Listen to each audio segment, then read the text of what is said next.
آج یہاں مسلم league trade wing اور اس کے علاوہ دوسری تنظیمیں، تاجر تنظیمیں، ان کے صدر، ان کے جنرل سیکرٹری، ہر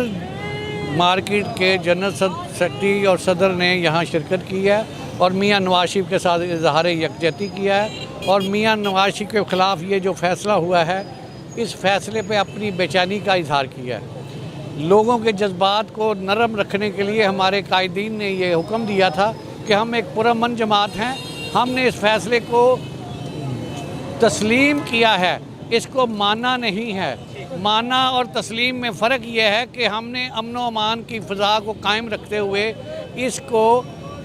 جس طرح آرڈر انہوں نے کیا سپریم کورٹ نے، اس پہ عمل ہم نے کر کے دکھا دیا۔ لوگوں کا خیال تھا کہ یہاں پہ سپریم کورٹ پہ حملہ کر دیں گے، یہ لوگوں کا پروپیگنڈا تھا۔ یہ پرامن جماعت ہے اور اس ملک کی خیر خواہ ہے۔ اس ملک کی ترقی میں جتنا کردار مسلم لیگ نون کا، میاں نواز شریف کا، میاں شہباز شریف کا اور حمزہ شہباز کا ہے، وہ لوگوں کو سڑکوں پہ،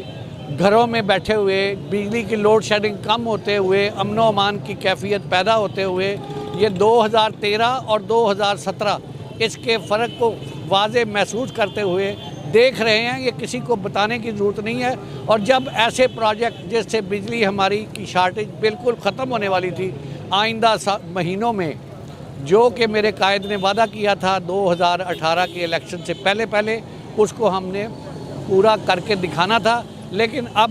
یہ فیصلہ آ گیا ہے، ہم نے اس کو تسلیم کیا ہے۔ 120 حلقہ نمبر 120 میں جب الیکشن ہوگا تو اس کے ووٹوں کی تعداد سے ان کو پتہ چلے گا کہ عوام کن کے ساتھ ہے۔ ٹریڈ ونگ کو انشاءاللہ تعالی ہم انتظار کر رہے ہیں، میاں صاحب کی کال آئے، وہ جب آئیں گے تو اپنے قائد کو سڑکوں پہ نکل کے بینر لگا کے اپنے جذبات کا اظہار کریں گے، تاکہ ان کو جو تکلیف ہوئی ہے، دلی طور پہ جو ٹھیس پہنچی ہے، ان کو ایک اظہار یکجہتی کے طور پہ ان کو ایک حوصلہ ملے کہ پوری قوم ان کے ساتھ ہے۔